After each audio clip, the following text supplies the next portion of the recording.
Better?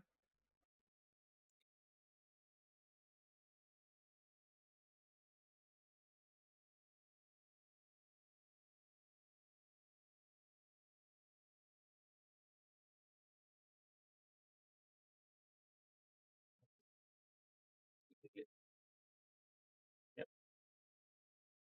Hey, Philip, Philip, Philip. Yep. Philip,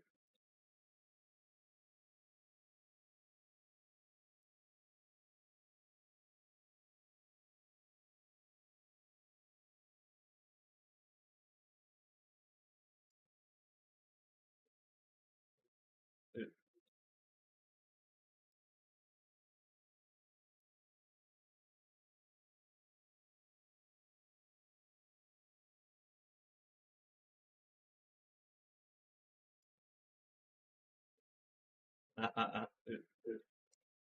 Okay, fuck it. Let's just leave it like this. It's a ripping. Look at it. That's the money. That's the money. Literally. That's the money. That's when you make the money. When it looks like that.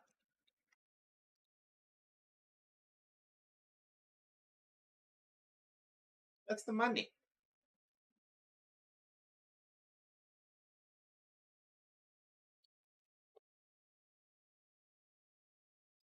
That's the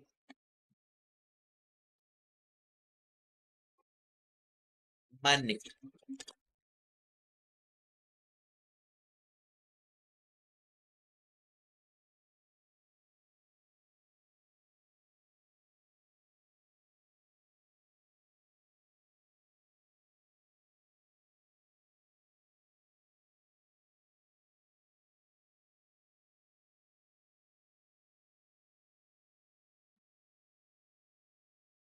Yeah, through Georgie, how did he destroy his character? His legacy. Not even his character, his legacy. Everyone. Like, there's a point where his wife is in the corner, sitting down, playing like a brain dead version of herself, where he goes to Trish Stratus, who's like the hot model girl who he's just hired, and he's like, "Did you double the dosage on the wife?" Like, he's kissing Trish right in front of his wife as she's like vegetating in the corner. And you're like, what the fuck are we watching? Like, years later. It was mental then, don't get me wrong. But like, as a grown man and with context, you're like, fuck me, that was wild. Now, to be fair to Linda, his actual wife, she's like, yeah, I was absolutely fine with it. It was good for business. It was provoking. It got emotional reactions out of people. We wanted people to go, what the fuck am I watching? And that's exactly what they did. And it worked. So on the one hand, if she's fine with it, then fair fucks. And it is just a show, right? Actors kiss each other all the time. We don't accuse them of cheating on their partners and being misogynist. But equally, when you're the boss and you can tell people they have to kiss you or consequences, it's a fucking muddy situation, isn't it? They then show us some of the crazy moments from the Attitude Era. I'm talking when The Undertaker famously threw Mick Foley off the top of the Hell in the Cell, smashing him through a table. Now, God knows how high of a drop that was. And you really realize that these guys were playing with their lives, right? These were stuntmen and athletes and not just pro wrestlers anymore. This was taking shit as far as humanly possible. They showed a scene with Triple H where he had drugged Stephanie McMahon, the daughter of Vince, and forced her into an unconsensual marriage so that she couldn't actually complete her real marriage, you know, real in the TV show, not real. And that would basically halt her from actually being able to get married. The fact that we were like using drugging women on WWE for kids to watch and that being like, yeah, this just happens. All right. It's so insane. But my God, it was entertaining. This is the thing. It was an era of politically incorrect shit, but it was fucking amazing to watch. And I remember that storyline in particular being unbelievable. I loved it. Like, what the fuck was wrong with me as a teenage kid? I do not know. But the reason I loved it is because she turned on her dad. And Vince worked his own kids into the fucking storylines. And Stephanie went from being this innocent little boss's daughter to being a naughty, you know, can't tell me what to do kind of chick. And I kind of like that, I've got to admit. And the ratings proved that everyone else liked it as well, right? It was a good storyline. And ironically, Triple H obviously really married Stephanie McMahon after leaving his previous woman, Chyna, another one of the Playboy boy girls in the WWE, and you can tell backstage it was an incestuous cesspool of fucking and sucking and drug taking, and it was crazy. But it did get results. Like the WWE killed WCW. Vince buys it. He's gloating all over TV, and then I love the interviews. Like, well, I wasn't really,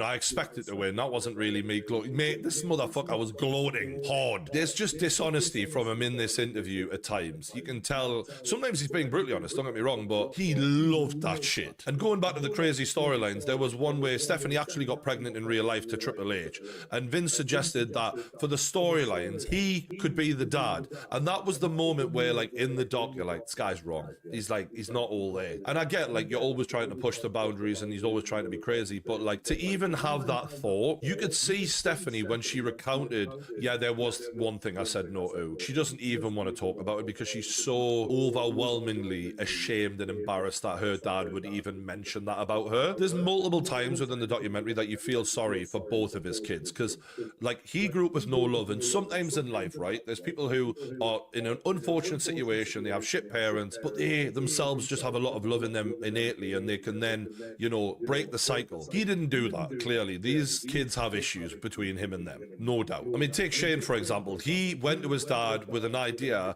of buying the UFC before Dana White bought it. Now you look at what happened since then. The UFC and WWE are merged as one equal company, and it would have been pennies to buy this thing back then. And his dad says, no, not over my dead body, sort of thing. You could tell, like, that hurt Shane. Like, he was frustrated, he was gutted, because he really believed that this could be his little project so that he could have something. And his dad, instead of backing him, went, well, you fucking buy it then, which would have been impossible for Shane to fund something like that. He needed his dad, and his dad said no. And now looking back at it, no one can deny that was a huge fuck up. This is one of the greatest businesses in sports today. He knows that more than anyone, Vince, because he ended up basically in a 50-50 fucking partnership with them. But yet he still can't bring himself to admit that that was a mistake. He's like, well, Shane should have bought it if he really believed in it then. That's on him, not my fault, not my mistake. And you're like, bro, any idiot could tell that this was a fuck up, because he prides himself on being A, the best businessman in the world, and B,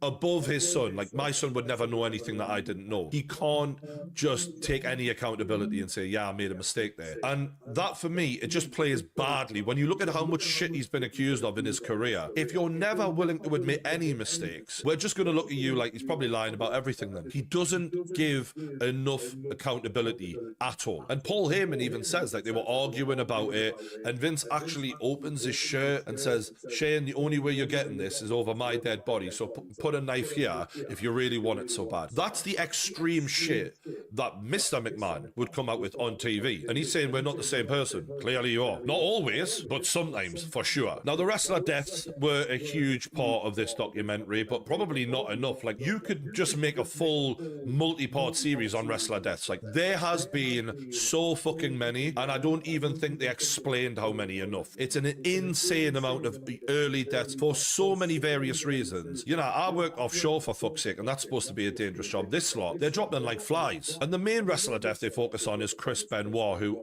as a lot of you will know, not only killed his wife and kid horrifically, but then killed himself. And the WWE, when they found out about his death, did a tribute show, not knowing what had gone on. And only a day later, were like, oh, this guy's actually a murderer. All right, we'll never mention him ever again then. It was so weird. And I remember at the time, like, one wrestler getting in on the chair, because they all do their little, chats about what their memories were of him, and they're all broken and crying and mourning him because they don't know what the fuck he's done. And there was one guy, William Regal, who was an English wrestler, who was like, all I'm willing to say at this time, something along the lines of, he was a fantastic wrestler. And that was the first sign I remember at the time of being like, what do you know? Why are you only willing to say this? And the darkness of what occurred, it shook wrestling to its very foundation, because it really forced them to acknowledge something is very wrong here, just generally. And the outcome was that Chris Benoit, after having tests run on his brain, had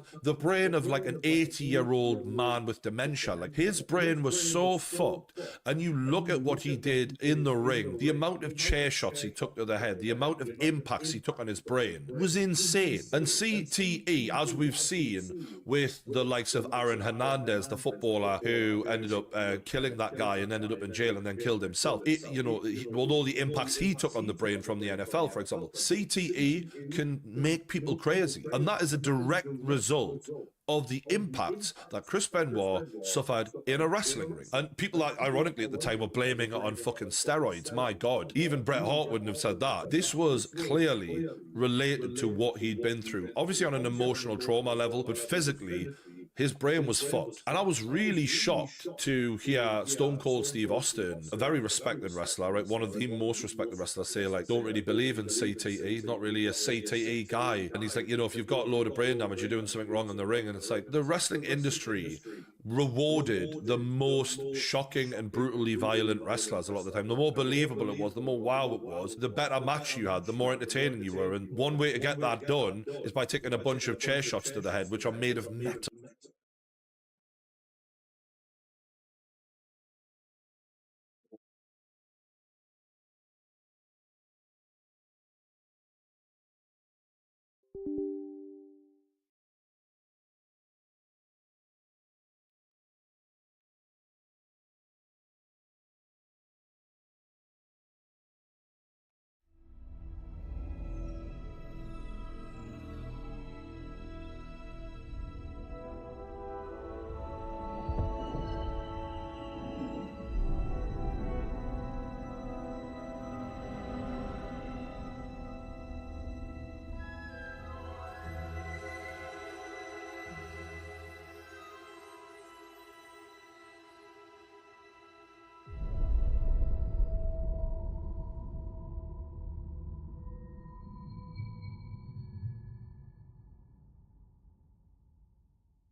We missed. Lost the trade, but we didn't gamble with our money. So that's important.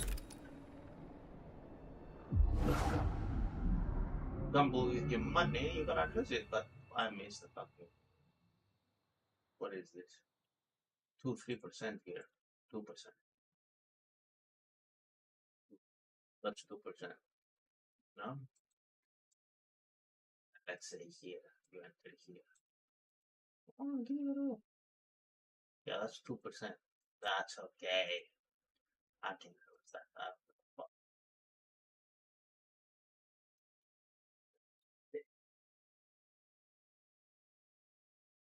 Okay. I remember trying to allocate.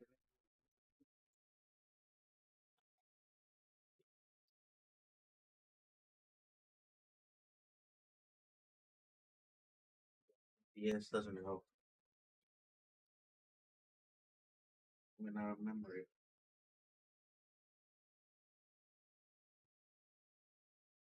It's all of your memory.